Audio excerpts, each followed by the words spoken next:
If you're thinking of becoming a QA automation engineer, this is a perfect video for you. This is a recording of a webinar I did for students who wants to learn what QA automation is and how to become one. In the webinar, I introduce students to the field of QA automation and show demo of an automated test, specifically front-end automated test. Then I talk about the skills a QA automation must have, the must-have skills and nice-to-have skills. And then I talk about in which order to learn each of those skills and why they are needed and why they are used in the field. This video can actually be used as a blueprint for somebody who wants to learn QA automation and is unsure of what to learn. So I hope you enjoyed the webinar and I really hope you get some value out of it. If you'd like to get a copy of the slides that's used in the webinar, I have a PDF of those slides prepared and I'll put a link at the bottom and feel free to download the PDF of the webinars. All right, enjoy the webinar. Welcome everybody. Thanks so much for being here. I really appreciate you guys, investing your time and being here to learn, trusting that I would actually teach you something.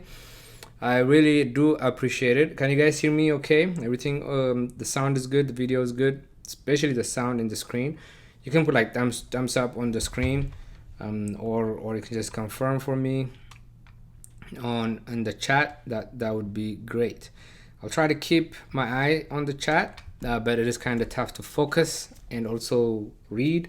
So I will answer all your questions. So I know that I've scheduled this for an hour and a half. So we'll be done by 7:30 my time, Pacific time. But beyond that, if there's questions, there's no doubt I will stay around and I will be around as long as you need me, okay? I will be answering all the questions. All right, great. Thanks for confirming. Welcome. Introduction to QA automation. My name is Admas Kanfu.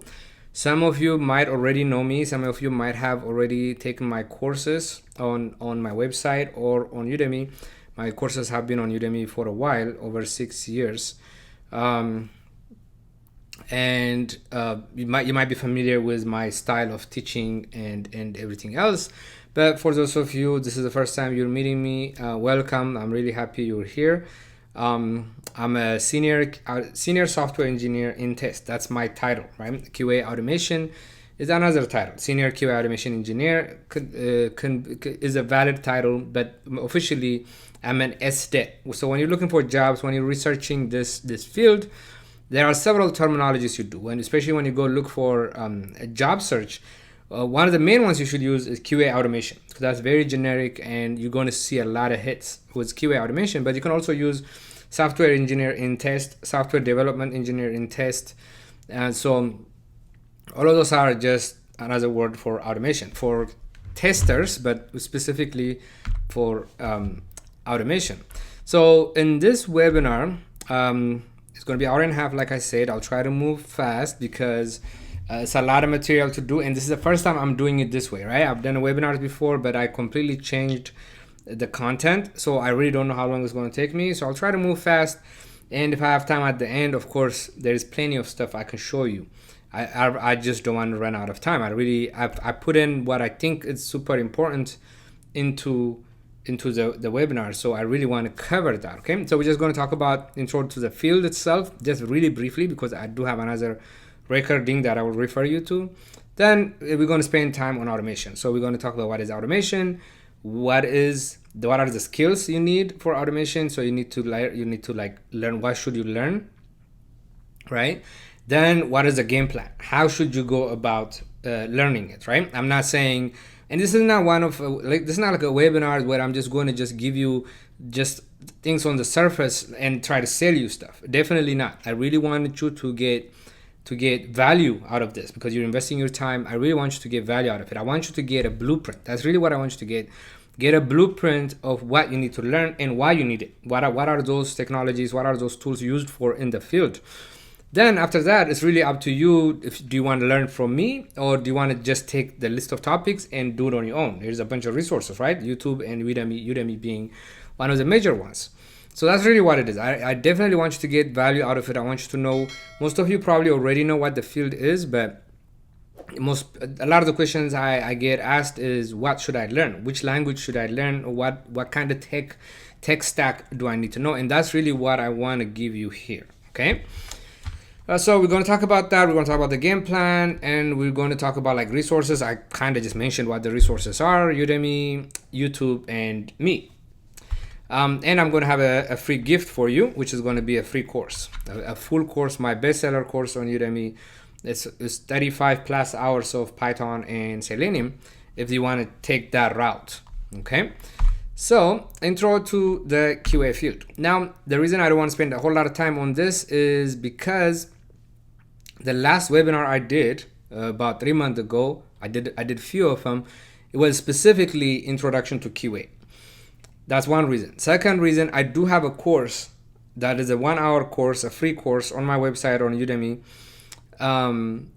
about introduction to QA. So you guys can watch that, right? If you totally new about to the field, if you just don't even know what QA is, you should definitely watch that, and you'll see like how passionate I am about it. I explain what the reasons why it is so cool. So let's see.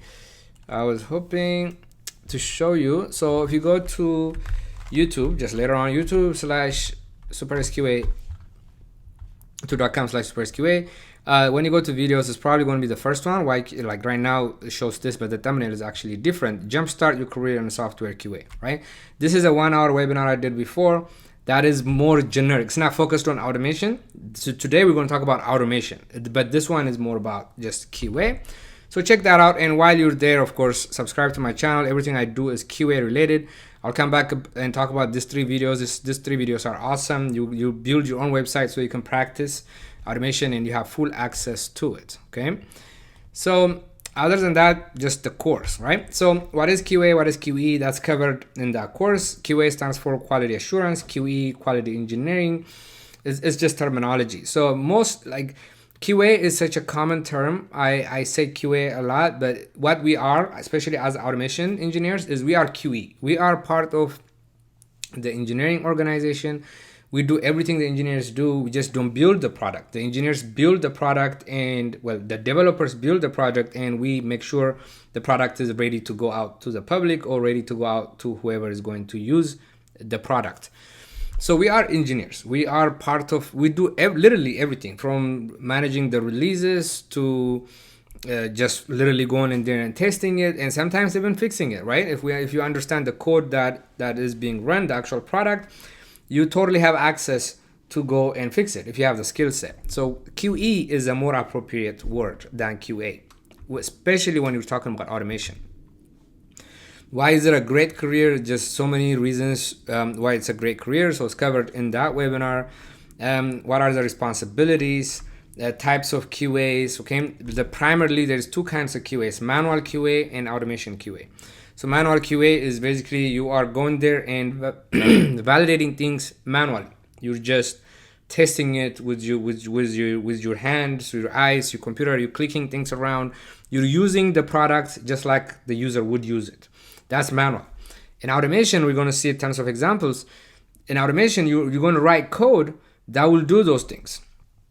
Whatever you would have done manually, that you write code that would actually do that. Like if you're testing a login page to go and verify login actually works, a user can log in, you're going to write some code that will do that. That would open a browser, go there, input everything, and verify it actually works or it doesn't work. That's really what automation is. But it's way more than that, because you're dealing with the entire life cycle of the product. So just a quick summary. So these things are again detailed in the other webinar about QA, but because I want to focus on automation on this one, just a quick summary though, why I really think QA is a really good career for those who are not. A lot of my students are already QAs, people that are in manual and they want to transition to automation. But again, there's a lot of students also that are completely from different backgrounds. Like I see somebody asking me about nursing background. Absolutely. It's just about your commitment, your time, how much time you're willing to spend on it, and how much time can you afford to spend on it. Other than that, any background you can become a QA. It's more of artistic than anything else because you're testing something. And the technical part, of course, you can learn. Especially if you can go through nursing school, you definitely can learn some programming. And the kind of programming we do here is not like we're building a whole product. So it's lightweight programming. That's how I refer to it. So some of the key things to remember why it is so great is it's one of the easiest entry into tech field, right? It's just you learn a few things, and a lot of it is common sense, and a lot of it is being artistic. So I feel like it is one of the easiest ways to break into the tech. You just take a short training and you get a career in tech, which is pretty awesome. And once you're in, so my second bullet point here, once you're in, just the doors just open. So many doors open. You don't have to stay as a QA. I love QA. I love like all the aspects of the testing, the mindset, how I have to think about it, the work I do, the fact that it's less pressure. Like I know my counterparts, right? I work with a bunch of developers. I look at how much pressure they have, how much pressure I have. Man, I love it.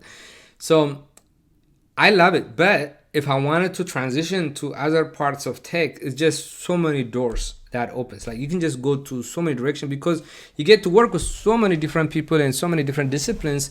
You get to see what they do. So things open. The industry itself, my third bullet point here, the industry itself is super growing. Obviously, I don't have to tell you, software is growing, right? So the work was always going to be there. The market is always going to be there. So that's another reason why it is so great.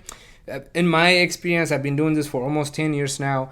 It really great work-life balance, right? It's not stressful, and the balance, like having time off, it is so awesome. Just today, right now, I actually just flew back from the Bay Area to Vegas. I live in Vegas, in the middle of the day, and I just told my boss, hey, I'm going to be out for the rest of the afternoon, and that's all I had to do.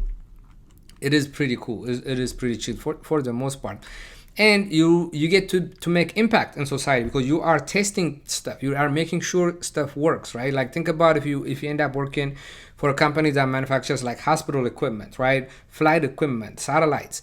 You are actually making sure the quality that goes out to the people is quality. So you do make an impact. So you make an impact to society. You definitely make the impact to the quality because if you put out stuff with low quality, the company is going to lose money. And at the end, of course, you make impact in your pocket too because you get paid pretty well as an automation engineer. Just a quick summary of what testing really is. I just have a few examples of what a test case is, right? For those who are totally new, a test case is basically you're testing something works, right? Or you're testing something breaks the proper way, right? There's always errors, and when errors happen, do they happen the correct way? For example, a user try to log in with an invalid password, right? That's going to cause some error.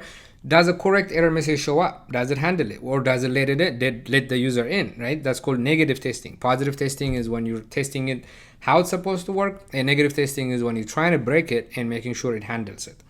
So here are a few examples, right? For let's say we have the Facebook web app. So whenever I say app here, guys, I'm talking about web app because my experience has been primarily on the web. I have very limited mobile application, but I can transition anytime. But I focus on web. That's my focus is web. So when I say app, I'm talking about web app. So like Facebook, I chose Facebook because pretty much everybody knows what Facebook is, what it looks like. So some test cases would be like, can a valid user log in? If a user puts in a wrong password, does a correct error message shows up? Kind of logged in user post a picture, kind of logged in user post a video, kind of logged in user send a message. Is the heading spelled correctly? The color, the buttons, everything that's supposed to be there, is it there? Everything that's supposed to work, does it work? Right? This is just like the tip of the iceberg, right? You can, like for one page, you can write hundreds of tests. And that is when I say it's more of art. That part is more of artistic, like just trying to think about what part of this I should test. So another example here would be the same thing, Facebook, but for the mobile app, right? The way you mindset, the type of things you test are different when it's the mobile versus the browser.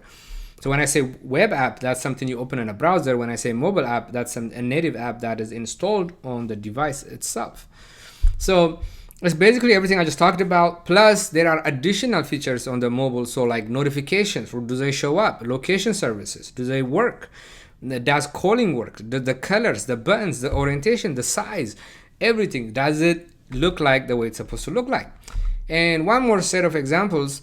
So if I look at demostore.spreadsqa.com, this is the e-commerce site that I've talked about that you can build. So everything I do whenever I'm teaching in all my courses, we have an e-commerce site that we build and we test that. So some examples would be: verify a new user can register. Verify an existing user gets a correct error message, right? I have a typo right there. That should have been 2 words.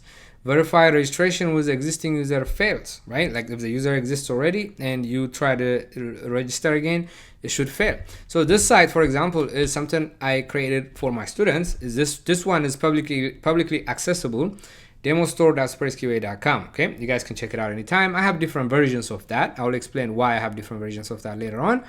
But this is for my students that want to learn just front-end testing. They can use this. But as a QA, you're going to test the front end, which is this, and the back end is where the database, the APIs, whenever you're dealing with applications, there is stuff that you see and there is stuff that happens on the server, right? All the information comes from the server. As a tester, you're going to test both parts. Usually you get to focus on one or another. So for front end people, they focus on this stuff. They use tools like Selenium, which we're going to talk about. But in the back end, and again, you can use whatever programming language and some API calls or the database. So with my website here, you don't have access to the back end, right? So you can freely practice testing the front end, no problem, but you cannot practice testing the back end with this. So you have to create your own site. And it's so easy with WordPress locally on your machine. It won't cost you a penny. You can create it. So on YouTube, these 3 videos create a real e-commerce site for QA testing. You just watch these 3 videos. That's all you need. Each one is like 20 minutes. So in about an hour, you can learn how to create. So when you're doing it, you have to do it like you have to watch and do it. So it's going to take longer than an hour, maybe two hours the first time you do it. But you would have a website running, which is a completely functional e-commerce site. The only thing that doesn't do is it doesn't accept credit cards, obviously. So to get around that, you just use a free coupon to check out. So you apply, you have full control. So you create a coupon, make it free. You add items to the cart. You apply the coupon. Everything is free. Then you can check out. So without a credit card, you can check out. So that's how I teach. And we do API testing, MySQL, like we deal with the database, and of course the front end testing. So I just want to show you that it's a really good resource. When you get to it and start learning automation, you need a website to test. Don't practice on Amazon.com or CNN.com, that like public sites. You can, but you can't do that for too long, right? Because you don't have access to the backend. That wouldn't be it won't give you a complete experience. Okay, so that's really what I want to talk about when it comes to manual. So I was planning to do a demo of manual testing. That's pretty much what I just talked about, right? Like if we come here, for example, we go to my account. One of the test cases is kind of user register. So to test that, I would come here and I would say, let's just say test 10 at supersqa.com, and I'm going to put a password, and well, it says that's too easy. Okay, so I'm going to click on register, and I verified the user was able to register, right? I just tested it. I just tested that feature, the feature that a new user can register. I can come back, log out, and then test again that an existing user gets an error message. So that's what a manual testing is. I don't want to spend too much time on that.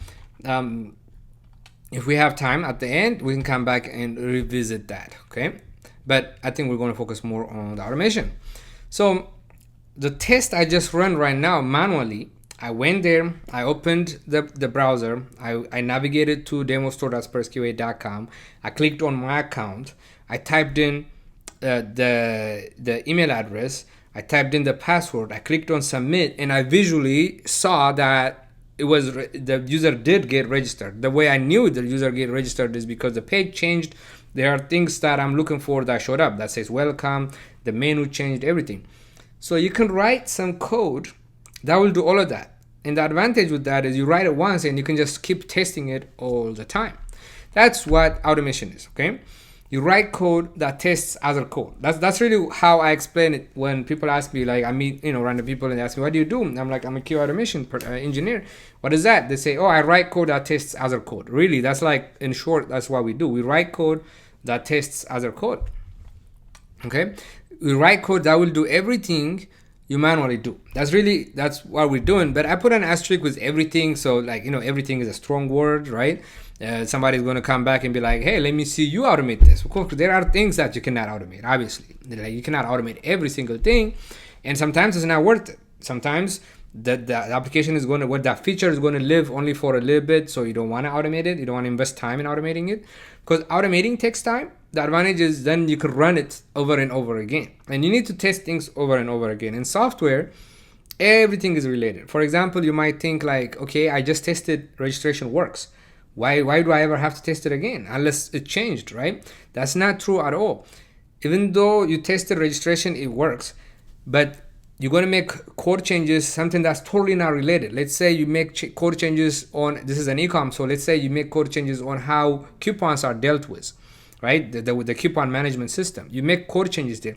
There is a possibility, depending on how everything is designed, how it's coupled and everything, there is a possibility that the change you made for the coupons can actually affect the registration, because you don't know what the relationship is, right? Like technically with good design, they should be totally isolated, but you never know. They might be using the same resources. They might be getting information from the same place.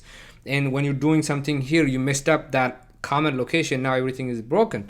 So even though you tested it and it works, you got to test it again pretty much every single day, right? And doing that manually, you can imagine how annoying, time consuming, and effective that is, right? So, but you spend the time to automate it, and then you can just repeat it, right? You can just repeat it as many times as you want. You can run, right now at my professional job, I have like over 500 tests that run every single day. And my job is to go there and figure out which one failed and try to make it stable. A lot of times we catch bugs, because there's no way I'm going to run manually 500 tests in a matter of a day, in 2 days, even a week. I can't even run all those tests in a week if I tried to.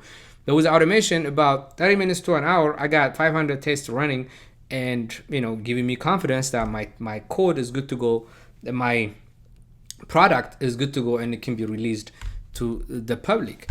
So that's what we're doing. We're simulating a real life scenarios using code. Like in addition to the stuff we just did, this is called functional testing, making sure with the functionality of the application, right? It works the way it's supposed to work. It looks like the way it's supposed to look like. But there's another aspect of it. Also, you can test the traffic. What happens if 1 million people come to the site? You guys heard of scenarios where websites crash, right? A lot of times websites crash. Like for example, right now, the way my website, supersqa.com, is designed, I didn't design it for 1 million people to show up. Let's say I post a video on YouTube, or something happened and I go viral, right? This viral stuff, it just happens, right? Then all of a sudden 1 million people show up. My site is going to crash, no doubt about it, because the resources are not there. I didn't design it for that. I'm not expecting 1 million people right now. My business is not at that level. As my business grows, if I'm expecting 1 million people, then I'm going to beef up my servers, right? Get bigger machines. So you got to test that. You got to test it. Like my machine right now, can it handle 1 million people? Can it handle 2 million people? Can it handle 10 million people, right? If you think about Facebook servers, I'm sure they test the heck out of their servers to make sure they're big enough to handle their traffic. So that's another part of automation. Okay, so we're going to talk about that, and briefly, I do have experience with that, but that's another choice you have. You can choose to focus on front end, you can choose to focus on back end, and you can choose to focus on performance, which is another type, which you don't hear about it much.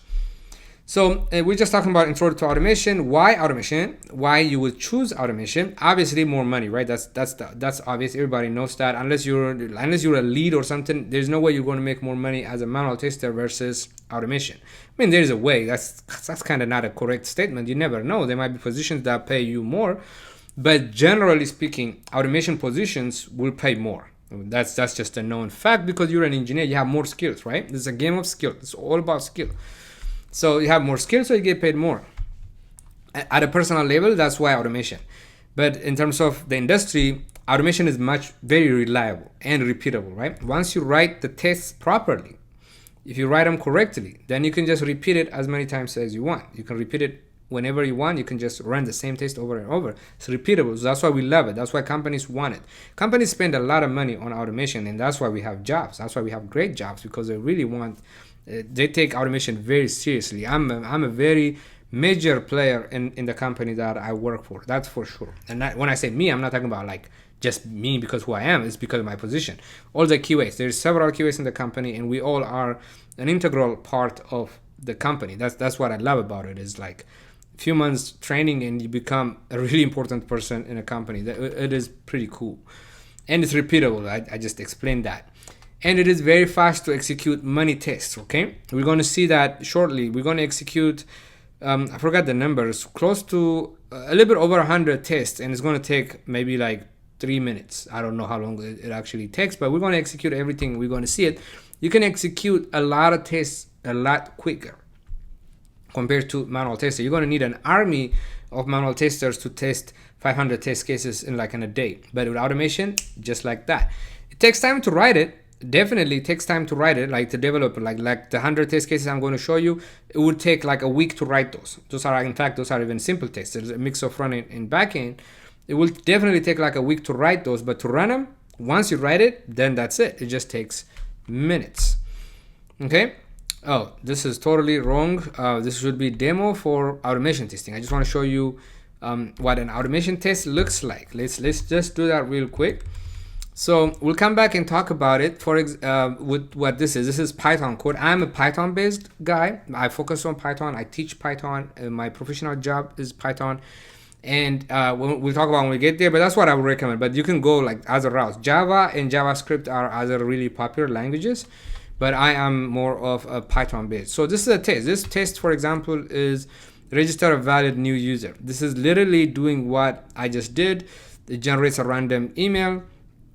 It actually just types in this password, like hard-coded a password instead of doing it randomly. It hard-codes a password. It's typing it into the field, then it's clicking the button, and then it's verifying the user actually logged in. When you register, you're supposed to log in. That's what this test is. Okay, so I'm going to run this test. I'm going to open a terminal. So I know most people are going to be like, oh my god, the terminal. The terminal is nothing but an interface for you and the computer, right? It's new people, even people with a lot of experience as a QA, especially manual QA, they don't have experience with the terminal. But I really advise you guys to start using terminal for only day to day. Like you want to open Google Chrome, open the terminal and open Google Chrome using a terminal instead of using the mouse and the keyboard and clicking. So whenever we're communicating with the computer, when we want to open something, when we want to delete something, when we want to move something, we usually just use our mouse and the keyboard, right? When we want to open something, we double click it. When we want to drag it, when we want to copy it, right click, copy, right click, paste. We do all of that. So with the terminal, you don't use the mouse. You just use the keyboard and you tell the computer what to do. Instead of double clicking to open something, you tell it, hey, open. You literally tell it what to do. And those commands, you have to remember what those are. But it's easy. It's really easy to remember. I'm the most forgetful person ever. Ever. I forget a lot. But I know a lot of these commands. So if I can figure this out, definitely you guys can. So there's just a set of commands you have to remember, but you're going to use them so often, you're always going to remember it, okay? So definitely get your hands dirty with terminal. Just start using the terminal. Whatever your level is, whatever you're doing right now, if you're on a Mac, terminal is built in. I'm using iTerm, which is like something I have to install, but it's the same thing. There's a terminal that comes with it. If you're on a Windows, CMD is a terminal version for Windows. There's CMD and there's PowerShell. You actually have two of them now. So that's something you just spend like 30 minutes, an hour on YouTube to get familiar with it, and I highly advise you to do that. So I'm going to run this test, and this is a command I'm going to use to run the test. First of all, it's Python, so I'm going to put in Python. I'm going to use Python 3 specifically. I'm going to say -m for module.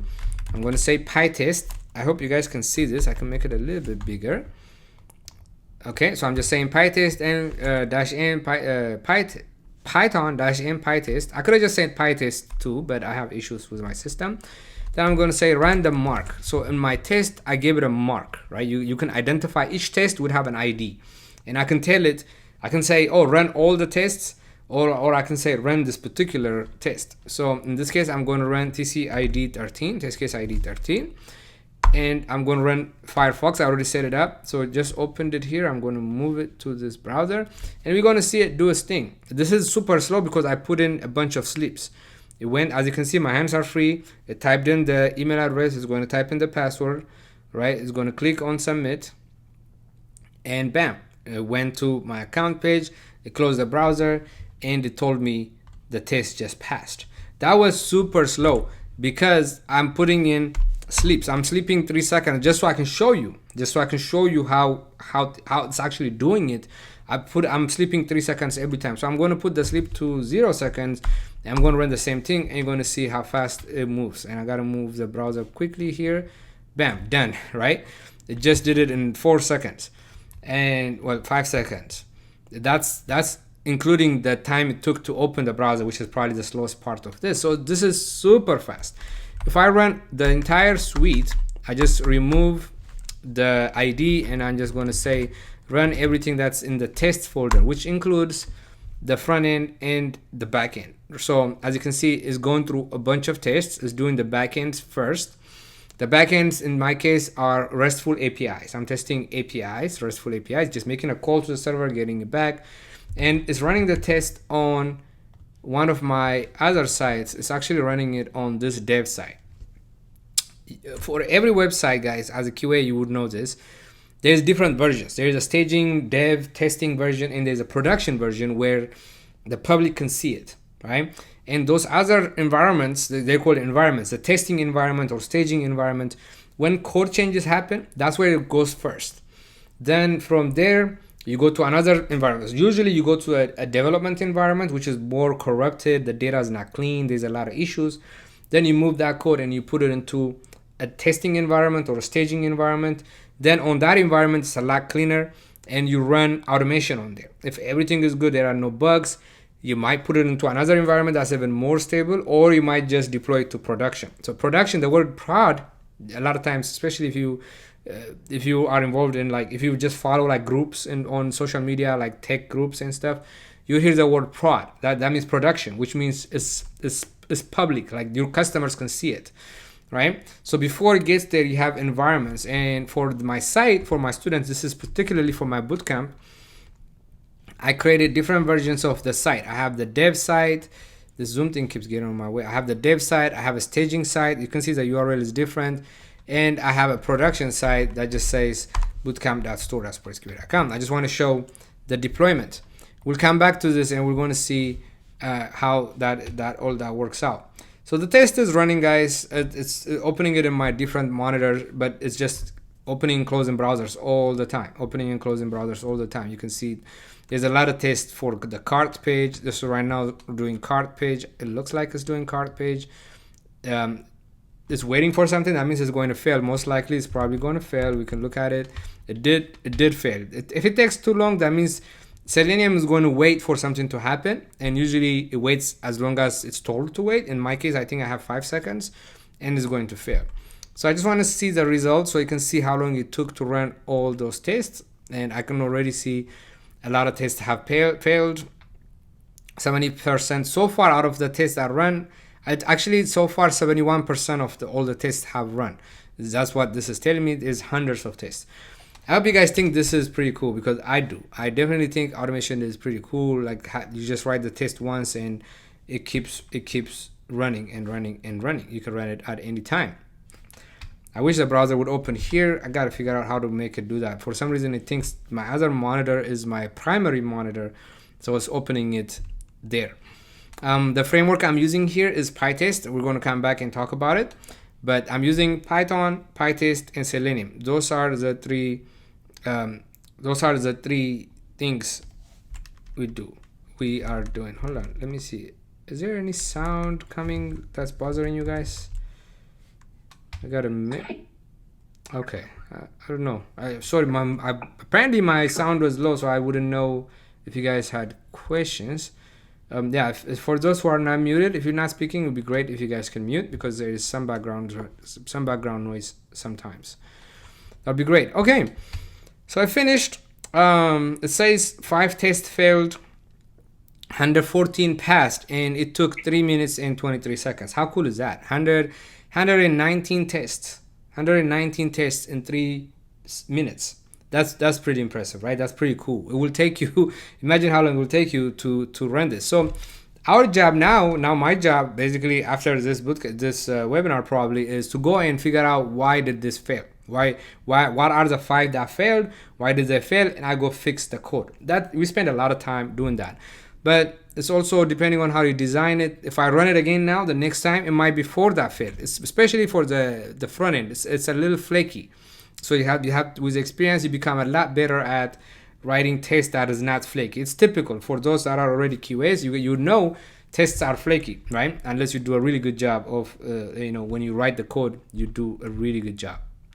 So this is an example. I hope you guys appreciate this. This is pretty awesome, right? Running almost 120 tests in 200 seconds or in 3 minutes. So that's a demo of automation. That's literally I just ran automation built with Python, PyTest, and Selenium WebDriver. Okay, this was automation. Okay, so to the next section, the skills. Now, right, this is like the main event. This is, I'm sure most of you guys are excited about this part. This is what you want to know. You probably know what automation is. You probably know what QA is. So what are the skill sets required for an automation engineer? This is actually easy to do to research on your own. All you got to do is go to job search websites like Indeed or Dice.com or LinkedIn. Especially LinkedIn, there's a lot of jobs on LinkedIn. Yesterday when I did QA automation jobs, 10,000 hits showed up, so that's pretty cool. So you can do research saying like just go through a bunch of job descriptions and see what they're asking for, right? That's the research you can do. But I am going to give you my advice. I am going to give you my opinion based on my experience. So on this slide, I just have logos of different technologies, right? For some people, this is exciting. For some people, this is intimidating, right? I'm pretty sure 10 years ago, this would have intimidated me for sure. But the beauty of this is like a typical, like right now, when I look at this screen, I know every single thing on the screen. I know how to use it. At what level? Very different, right? The first one is Python, okay? I'm very good at Python. That's what I do all day. This is Linux. I'm not very good at Linux, but I can do whatever I want to do in Linux. This is an environment that AWS is huge. Nobody knows everything about AWS unless maybe the people that are certified AWS people. Even the certification, there's labels, right? I know what AWS is. I know it's a collection of services. So I know some of the services in AWS. I don't know everything. Even though some of the services that I know the basics, right? That's the beauty of like to be successful in this field. You don't have to be the master of everything. You definitely have to be a master of 1 or 2 things, but you just have to know a little bit about a lot of things, right? SQL, you just need to know a little bit about that. Jenkins, Docker, some IDE, Selenium, okay? We're going to come back and look at those. We're going to look at them individually, okay? So when we're talking about automation, I keep saying back end, front end, right? That's really what one of the classification. You can divide it as a back end automation and front end automation. But in general, I want to classify it this way: 4 different type of testing. Okay. If you take this to somebody more experienced, we can debate about it. I'm sure somebody's not going to like this. They're like, oh, I don't want to divide it into backend versus web application. This is an opinion. This is my opinion. This is how I would break it down. So there is web applications, right? That's what I spent a lot of my time on, is testing web applications. What I just show you is testing a web application, which means a website. A web application just means a website. Facebook is a web app. CNN.com is a web app. SuperSQA.com is a web app, right? Testing web applications. Most of our jobs are going to be that. Then mobile application. Well, I shouldn't say that. I would say 50-50. Mobile applications is like QA is pretty big in mobile, obviously, right? You got to test mobiles. Everybody uses mobile more than web these days. So testing mobile applications is another type, right? You don't need to know all of it at the beginning. If you guys are like learning, just getting into this, you just need to know one or the other, okay? You don't have to know both. You don't have to start with web and mobile at the same time. You don't need to do that. I mean, if you have the brain capacity, you have the time, sure, go for it. But I would say learn one of them, be comfortable with that, and go to the next one. How do you choose between the two?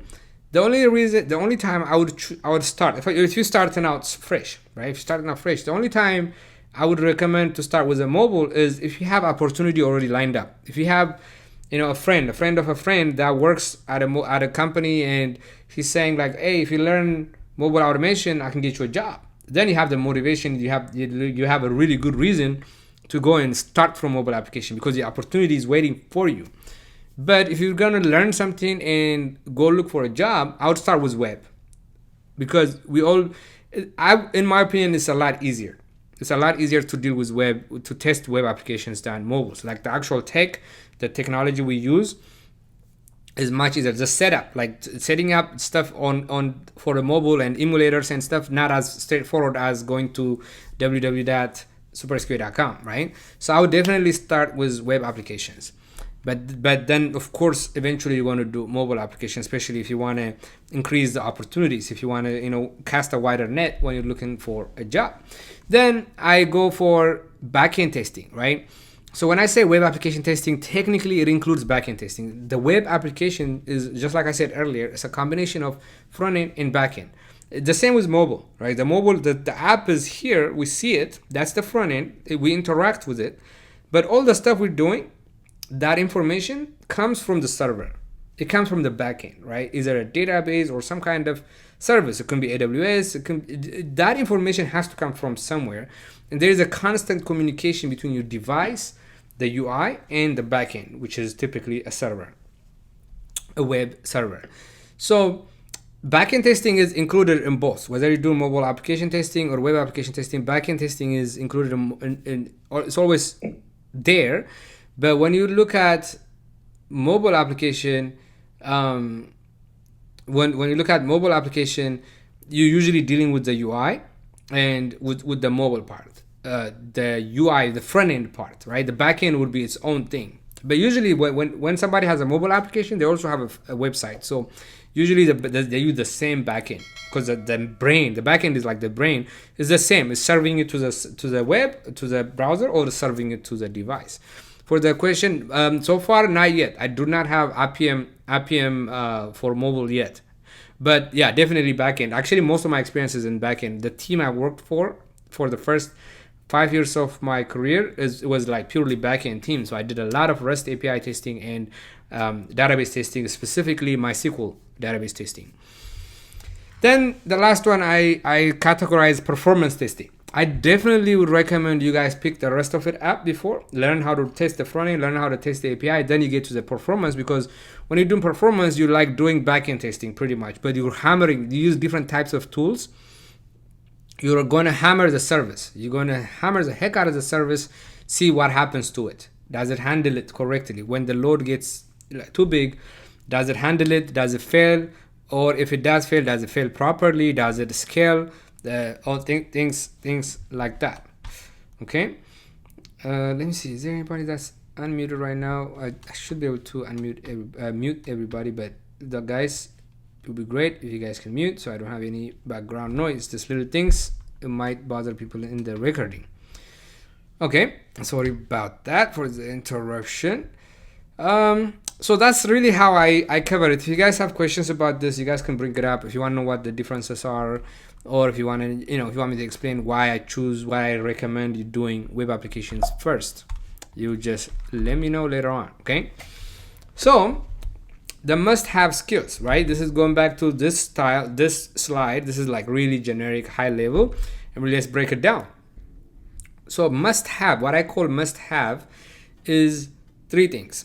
You need a programming language for sure, right? You need to speak the language. When you're automating, you're writing code. If you're writing code, you're writing a program, right? So you need a programming language. That is the first thing you got to learn. The first thing, other than the system. I mean, obviously you got to learn how to use a command line. You got to learn how to turn on a computer and download stuff and install stuff, right? You got to know the basics of working around computers. That's just a given. And you can learn that. Like a lot of my students say, well, at least half the students say like they just have not been around computers very long, so it takes them a little bit of time to be up to speed. But a lot of people use computers in their current field, whatever their current field is, they use computers. So you'll be fine if you've been using computers for anything like data entry, but just even browsers. These days people spend so much time on social media, you actually have to use a computer for social media, right? So you'll be fine with that. So those are like, those are given. You got to know how to use your computer. But a programming language is the number one skill you have to have. So if you're getting into this, if you're like, okay, I want to be a QA automation engineer, where do I start? The first thing you're going to learn is programming language. We're going to get to the sequence. So when it comes to the programming language, you ask anybody, they're going to tell you either learn Python, learn Java, or learn JavaScript.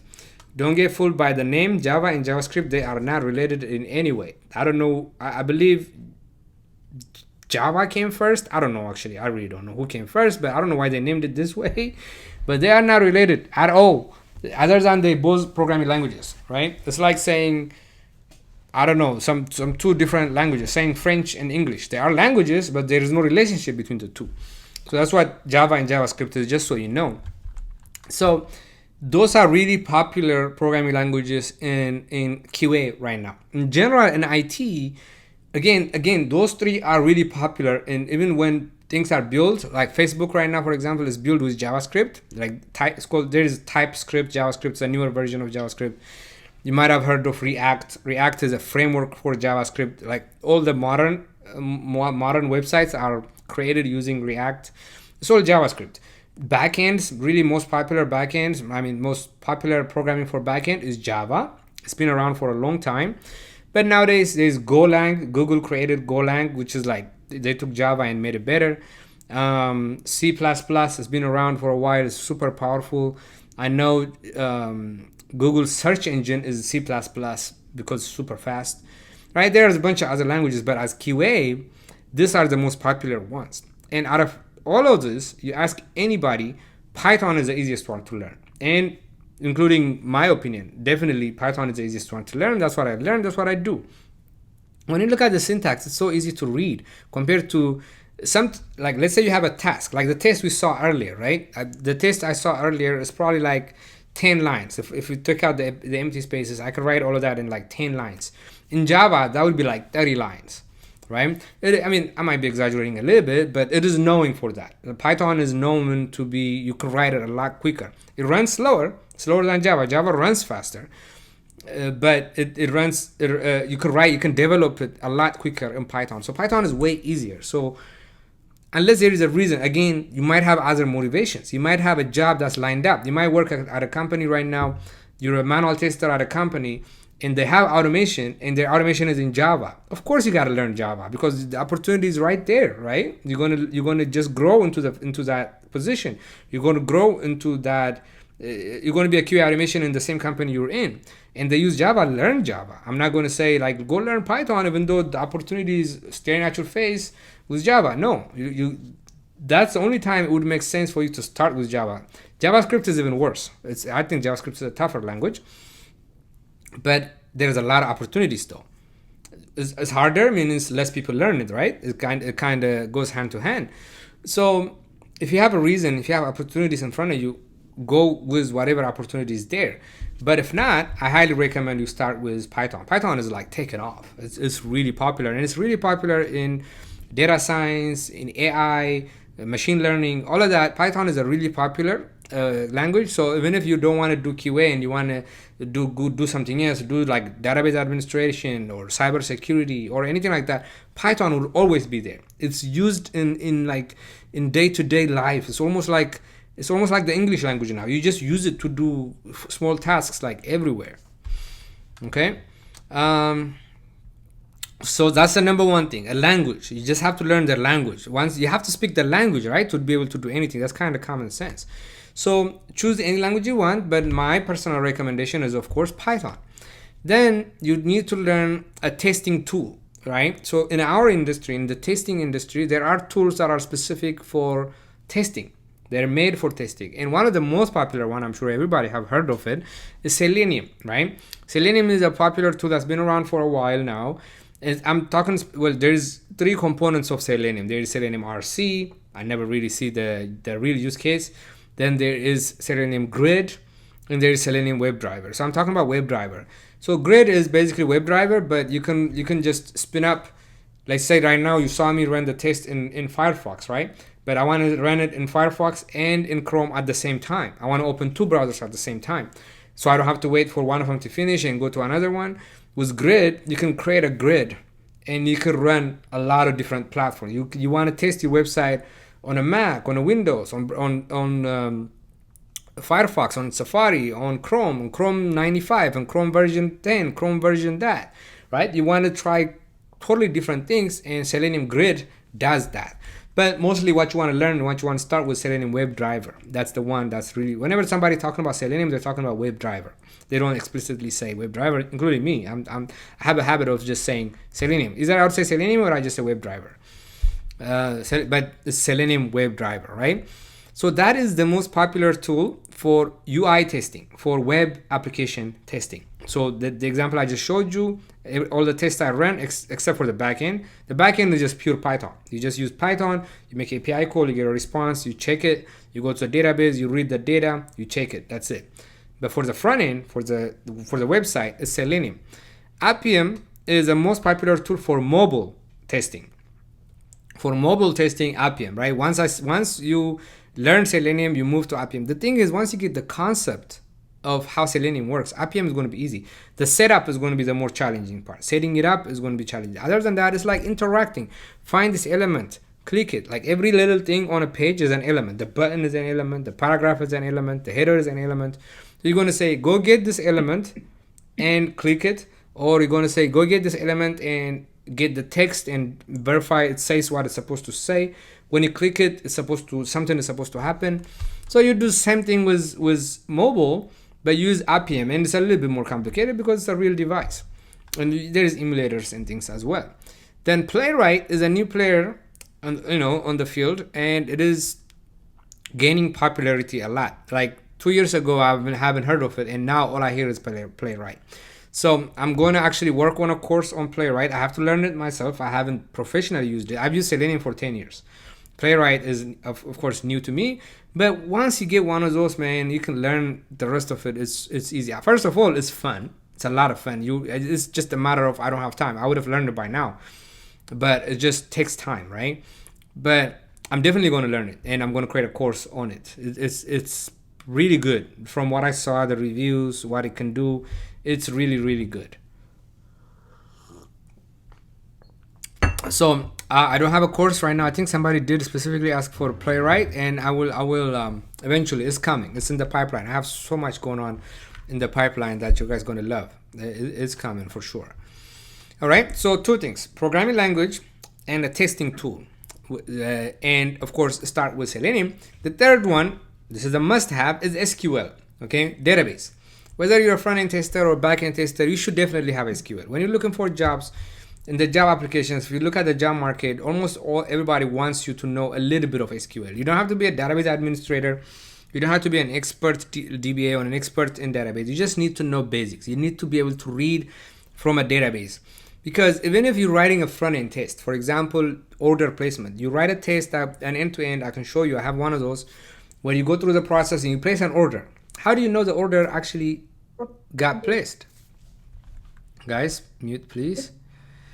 How do you know the order got placed? So you have two ways. One, you make an API call. Okay, that's one way. You make an API call, you get the response, and you verify the order because the API is going to get it from the database. But also, a lot of times I go directly into the database and I look for the order, make sure the order is there. When I create a user, register the user, I went to the UI, I filled in the form and submitted it, and the user got created because I got the UI. But I want to go into the database and make sure the right things have happened, right? The right tables got updated, the right information is stored there, things are not messed up, the timing, the dates, everything happened correctly.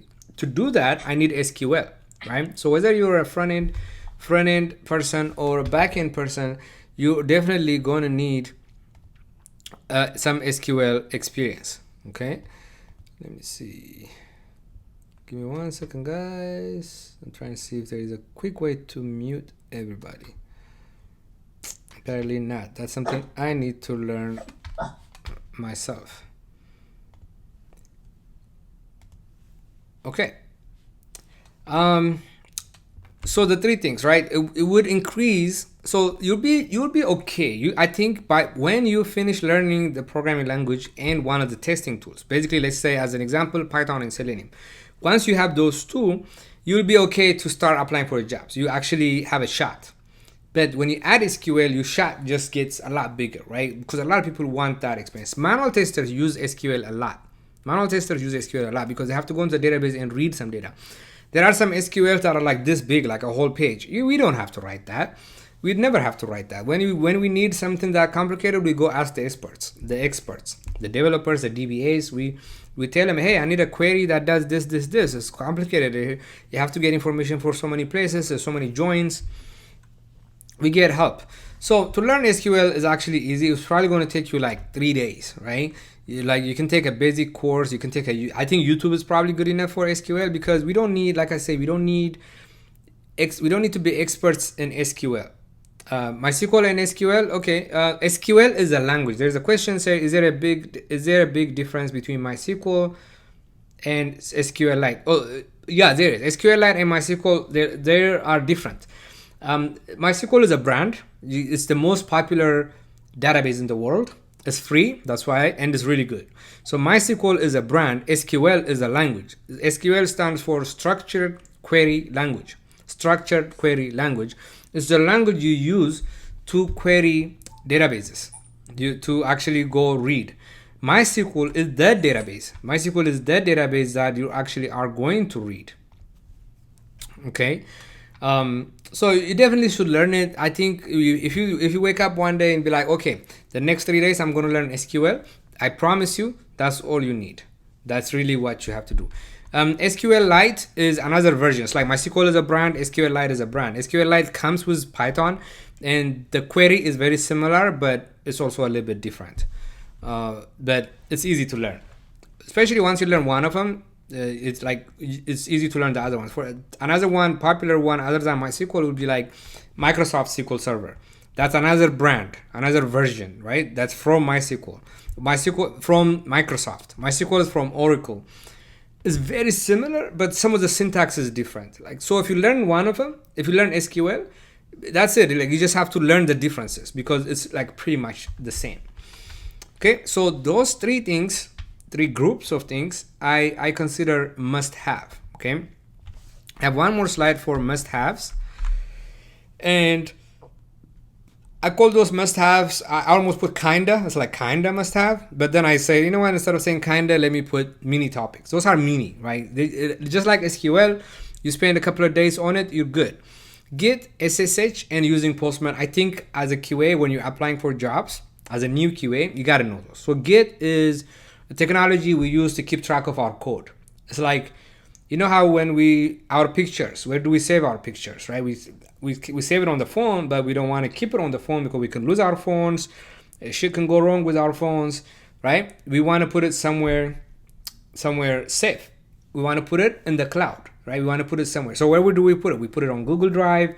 We put it on iDrive, iCloud, right? We put it somewhere. For our code, the same thing happens. We don't want to put it on our laptop. I don't want to put my code on my laptop all the time. What happens when my laptop crashes? My code is gone. I don't want to put it. I can put it on Google Drive, but with Git, it would actually keep track of the changes for you. When you make a change to the code, Git will tell you, hey, you changed this part, right? So you know exactly what are the changes, so your partners can review it. They can look at the change. So Git is a source code management system, right? SCM, source code management, yeah. It's the most popular one right now. That's probably the only one you need to learn. There is some older ones, but Git is everybody. So when you're learning Python, you're going to write some Python code. You're going to practice Python. You're going to do some exercises, and you need to put those into a repository like GitHub. GitHub is one of the most popular ones. It uses Git. GitHub is just a name. It's just a brand. There is GitHub, there is GitLab, there is Bitbucket, there is Stash. All of those are brands that use Git. Git is a technology. GitHub is a brand. So you're going to put it's free. So you're going to put your code there. And the way you take your code from your machine into the repository is using Git. There's a lot of commands. There's something to learn there. It's not copy paste, right? There's commands you have to run. You have to run git commit, git add, git push. There's a bunch of git commands and you have to understand those. It can get really complicated, but what we need is just the basics.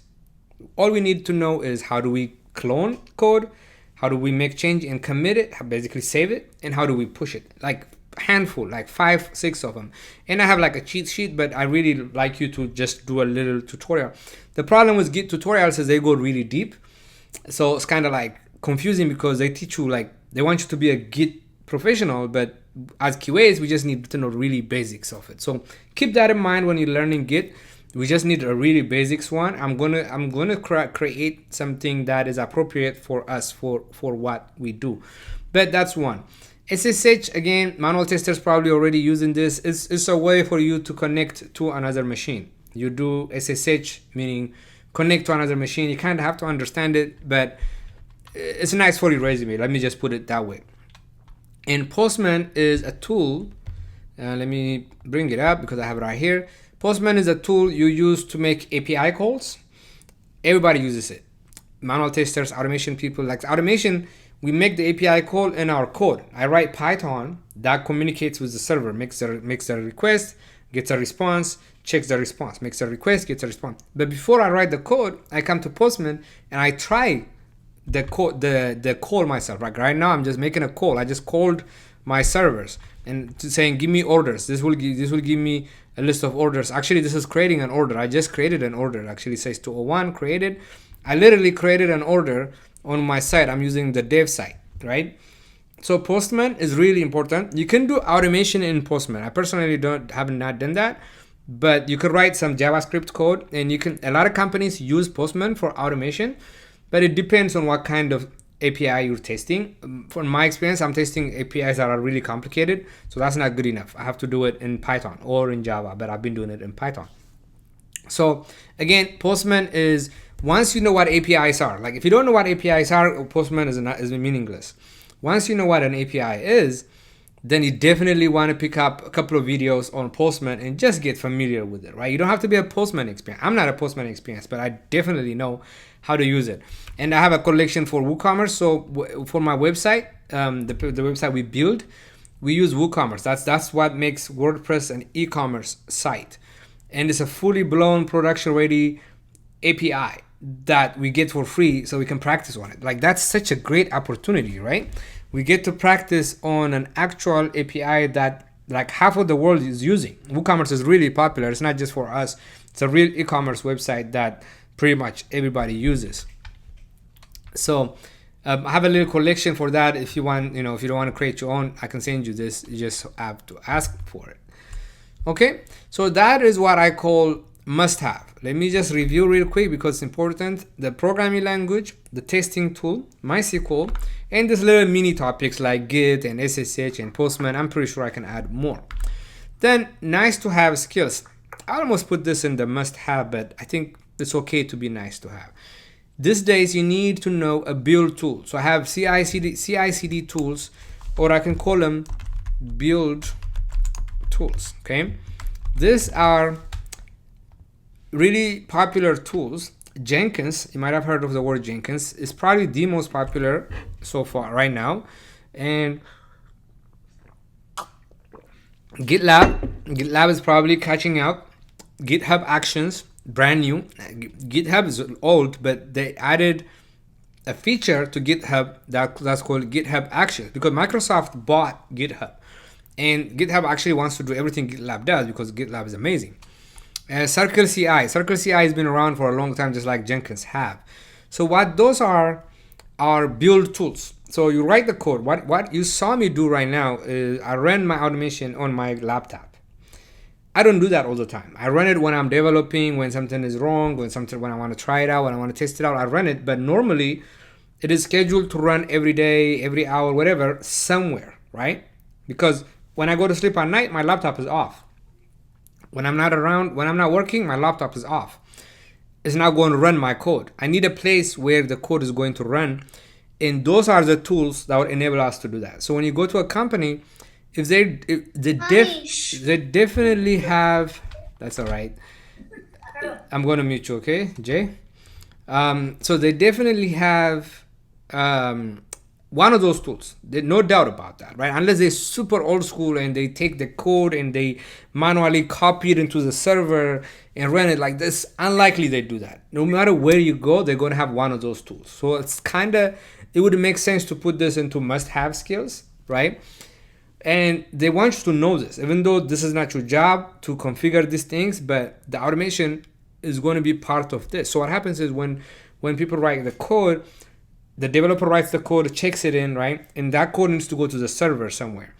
And it uses this tool. So to show you an example of how these tools are being used, I have Jenkins. This is the Jenkins I created for my students, for my bootcamp students. Jenkins is free, but you have to install it yourself. You can install it on your laptop, whether Windows or Mac. Like me, you can get a server and install it on the server. This is a DigitalOcean server that I pay $6 a month for. You can do that. So Jenkins is the only part about Jenkins is you have to configure, you have to set it up. GitLab, you don't have to set it up. You just have to create an account. Like everything is there. The UI is there, the server is there, everything. You just create a GitLab and you can start play with it. It's totally free. So with Jenkins, for example, if I look at this pipeline, you gotta be kidding me, log me out. So if I look at this pipeline, this is a typical pipeline. So each one of those things are called jobs. They do a specific thing. They run a specific code. So earlier I showed you, I have different versions of the website, right? I have a dev's version of the site. So that means my code, this code, right? This website, this e-commerce website, this is WordPress. It is PHP code. It's PHP, JavaScript, HTML sitting on some server. And there's an application called a web server that serves the website, that serves the web, a web server, particularly Apache. The brand is Apache. It's sitting on somewhere. And there's a database also, a MySQL database. It's sitting on some server, right?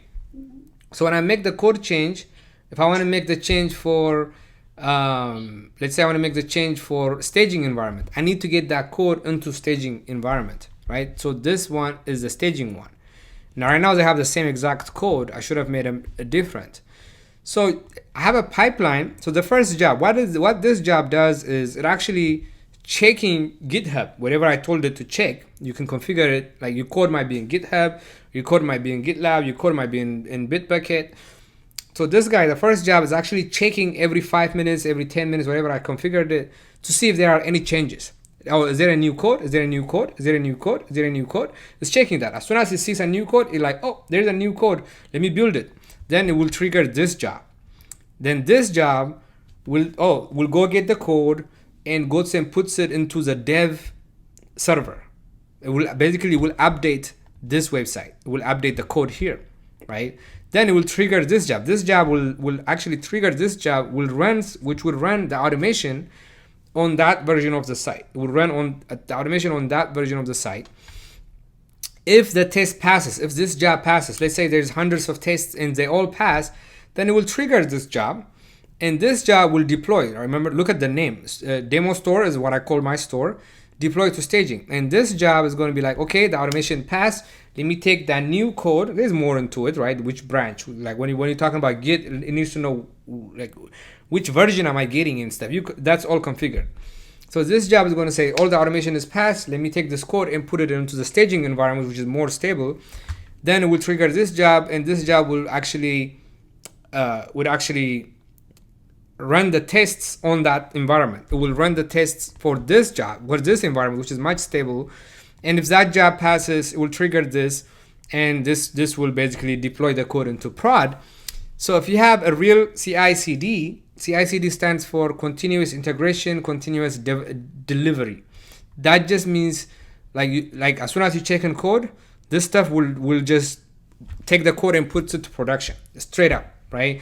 You will get it, it will deploy it to some environment, run automation, deploy it to another environment, run automation, and deploy it to prod without you having to do anything. A lot of times you want a person doing the production one. Make sure everything is good. All of this would happen in a CI/CD format, like everything just happens.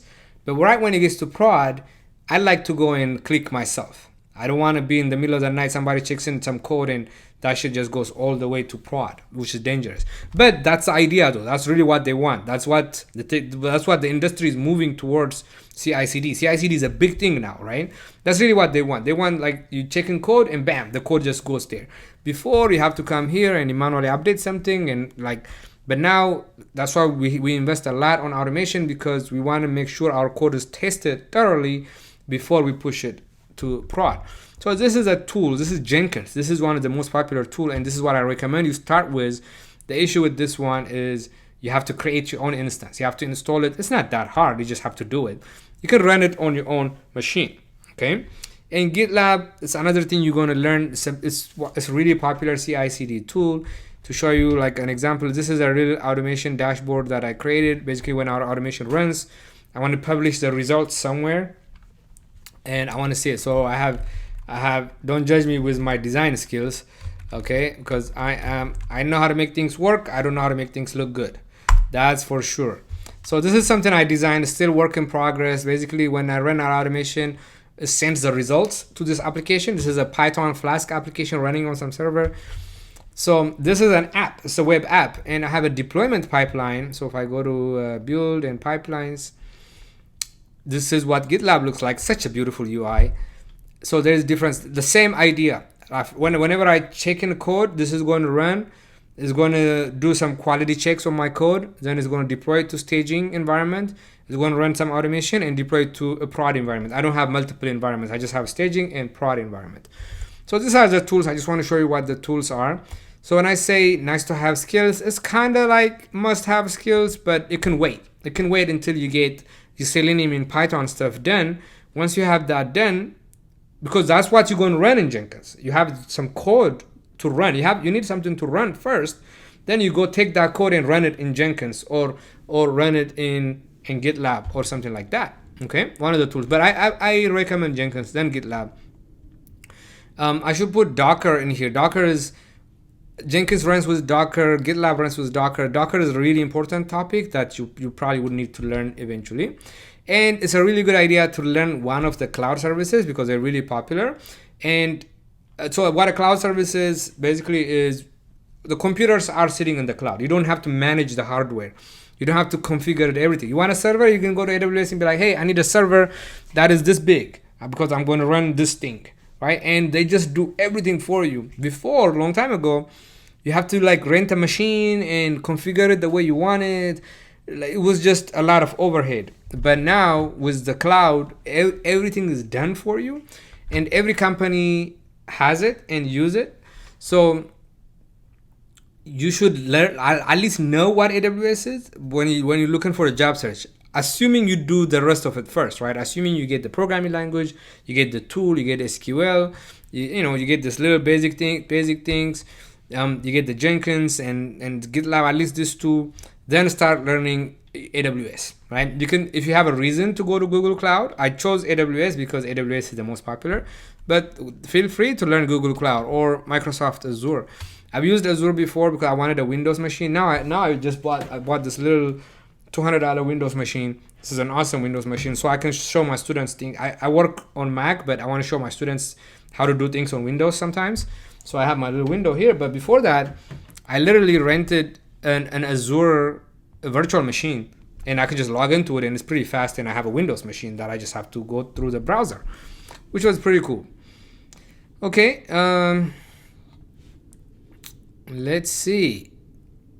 Then other few things is Vim, frameworks. So once you learn Python and you learn Selenium is going to be really quick. Selenium is going to be like 3 days maximum, 3 days, 2 days.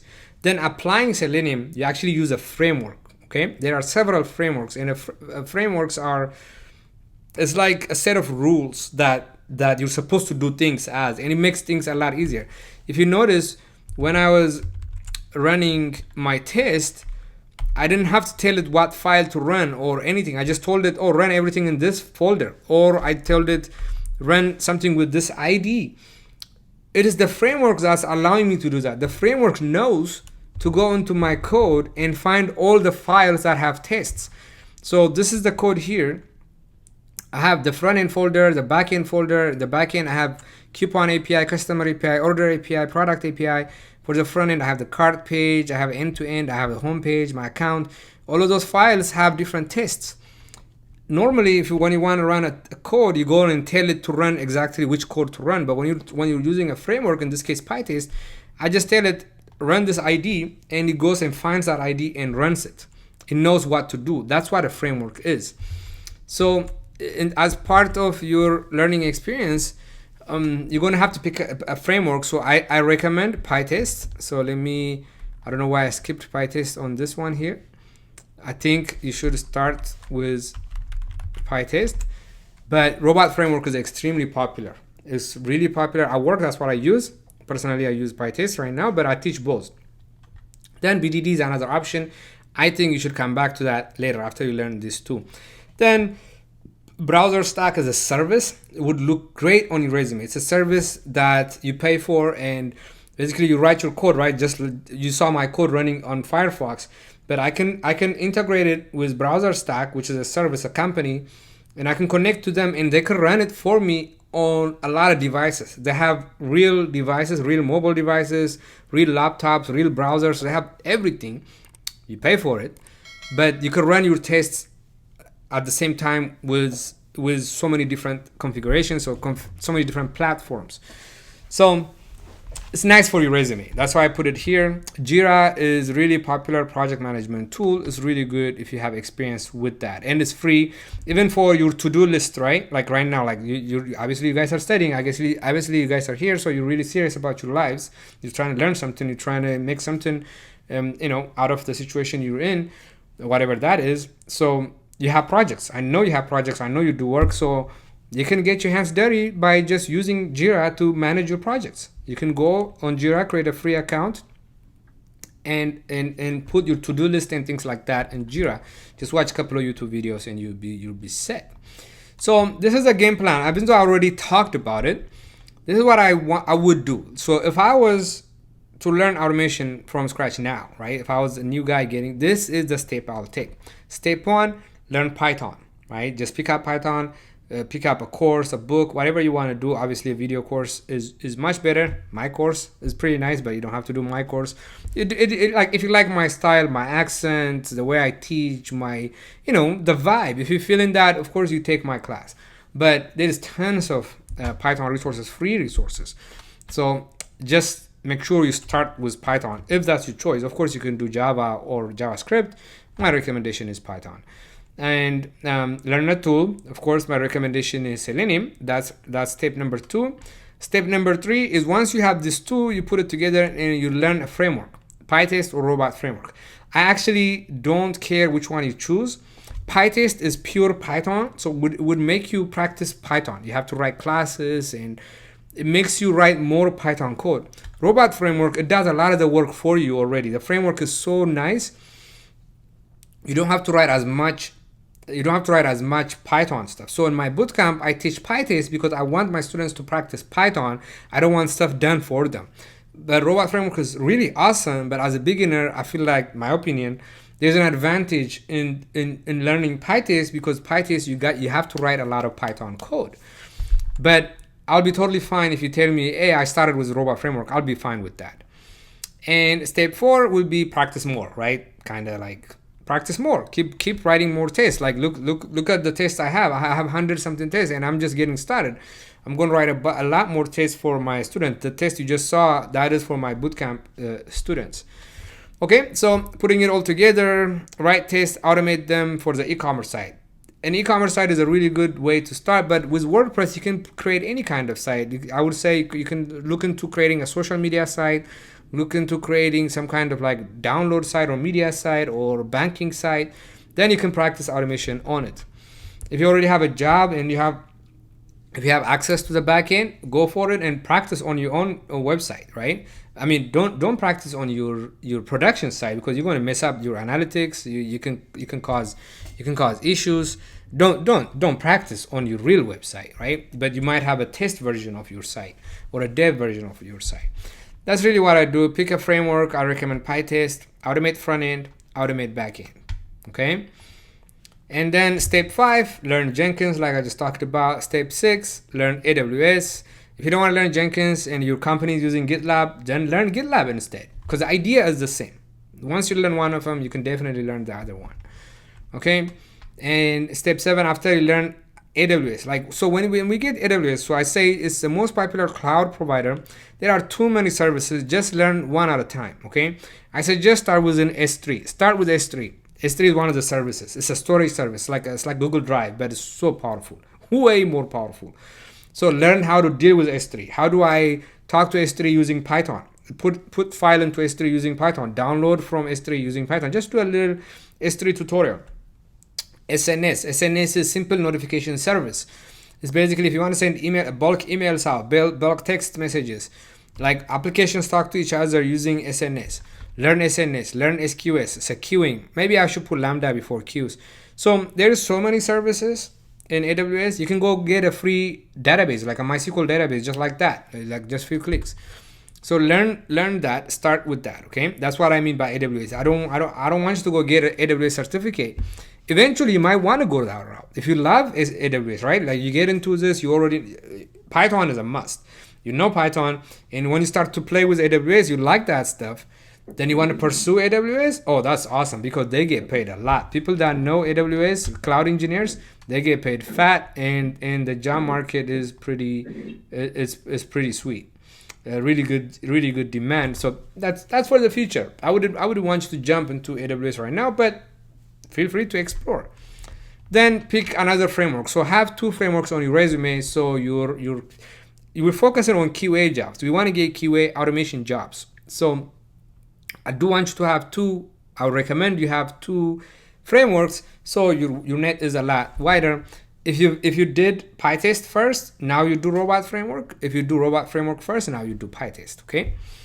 Then step number 8, I would say at this point you're really free to do whatever, but then I would say start learning Appium, mobile testing. I just realized I kind of missed on backend testing, so maybe step 3 should be backend testing. Just take this with a grain of salt, I guess. I would put back because Selenium is front end. In my mind, I'm thinking, okay, learn automation, but Selenium is front end. I want you to learn backend testing, API testing. So I'm going to modify this. I would put API testing and SQL. I'll group those together, SQL and API testing in this, and then a framework after that. Okay, that's a little correction I'm making right here live. So for the resources, we just talked about it. supersqa.com, my website. Big changes are coming. I'm actually changing platform. Things are going to be so awesome, and I'm going to focus more on making more courses. My bootcamp is pretty awesome. So my bootcamp is basically this. We meet twice a week, 3 hours each, on Tuesday night like this, and Saturday morning, East Coast midday Saturday. And it's like this. We just talk. I just talk like this, but it's more interactive. We have a group on Slack. Like everybody help each other out. When you get stuck, we get on Zoom, help you out. That's like everything. My bootcamp is a copy of what I just explained what you should learn. Like all the steps I just outlined, that is what I teach in my bootcamp. So if you want to go learn on your own and you're the kind of person that just want to just go research, do YouTube, Udemy and stuff, that'll be great. You can do that. But if you're the kind of person that wants a coach, and you're feeling my vibe, right? If you kind of think I can be a good coach to you, because this is how I speak, this is everything, this is me. Like it's not a team, it's not a big company, it's not outsourced, it's me. I just started doing this. So if you're feeling it, talk to me. Book at 30 minutes in the bootcamp page. So if I go to supersqa.com/bootcamp, or you can just go to supersqa.com and just click on bootcamp. There is like the schedule is here, the price is here. The price is going to go up on September 1st. Actually, I should put that on here. So this is like an early bird pricing. It will be $2,000 after September 1st, right? It starts on September 16th. It's a 3 months long, 2 sessions per week, 3 hours. Tuesdays at 8 p.m. Eastern and Saturdays at 1 p.m. Eastern. I'm in Pacific, but apparently 80% of the US lives on the East, so I speak in Eastern terms. Then there is a calendar. So go ahead and book them if you are interested. Go ahead and book a meeting. Let's talk like this, one-on-one. The next one is September 16th. And if you just go to supersqa.com/bootcamp, you get all the information. My phone number is down here. You can just hit me up. We can talk. If you don't want to book a meeting, you can just call me. No problem. Keep in mind, I'm in the Pacific. Okay. So it's a great program if you want a coach. It's me. And it's a 3 months program, but at the 3 months, it's not like a school when after 3 months is goodbye, right? It's really not. Like I'm with you. It's just after the 3 months, we're not going to meet every week, but we're going to continue to communicate. I'm going to continue to review your code. We are on Slack, and I'm going to continue to have meetings with you. I'm just going to help you. Like my job, like the only way my business succeeds is if my students succeed, right? That's the only way. Next year when I promote my bootcamp, I want to say, oh, like this percent of my students got a job. So I'm as much my interest is in getting you be successful. Like it's just obviously you can even consider it for selfish reasons. I want you to be successful so I can be successful. So that's really my opinion about that's really the information about the bootcamp. Udemy is a great resource if you guys don't know it. YouTube obviously is a great resource, and I'm giving you my course for free. I just saw a bunch of people just drop off, but I'm gonna send an email, so it'll be fine. If you are interested in Python course, this course is pretty good. I have it on my site. I have it on Udemy. It's a bestseller course on Udemy, but in Udemy you don't get the same support as my site. It's up to you. I really prefer you take it on, like the free coupon is only good for on my website anyways. So it's basically thank you 0824. That's a coupon code. If you forget it, you can send me an email. I can send you the coupon. But thank you 0824. So if you go to the homepage of my website, and it is this course here, Selenium WebDriver and Python. It's about 35 hours long. You can just take this course and apply the coupon, and it should work. We can actually check it out. Have a coupon. It's going to be thank you 0824. Let's apply it. Yeah, it's totally free. Okay, that coupon actually works. So as a thank you, I want to give you that. It's a really good course. It starts from Python. It teaches you everything you need to learn about Python. And remember, like, we are not going to be programmers that build stuff, so we need the basics, right? A good example I give is if you're learning to drive a car, if you want to become a NASCAR driver or if you want to become an Uber driver, you don't need the same kind of skills, right? You don't need the same kind of driving skills to drive to compete in NASCAR or to deliver food, right? You just need the basics. That's kind of how I look at it. It's lightweight, right? The type of the level of Python we have to learn is lightweight, and the more you get into it, of course, the more experience you learn more. But initially, you don't have to go really deep into it, and you don't have to learn advanced topics. So this course is designed exactly for that. It covers everything you need to automate. Then it gets into Python, into Selenium, and it will teach you everything you need to know about Selenium. Then PyTest. PyTest is also included in that. I probably should put that in the title. It would help with marketing. Okay, guys? So right on time. I feel like I didn't rush that much. I think this was cool. I gotta give credit to these people. Slides Go. That's where I got the slides from. I like the design. It's pretty cool.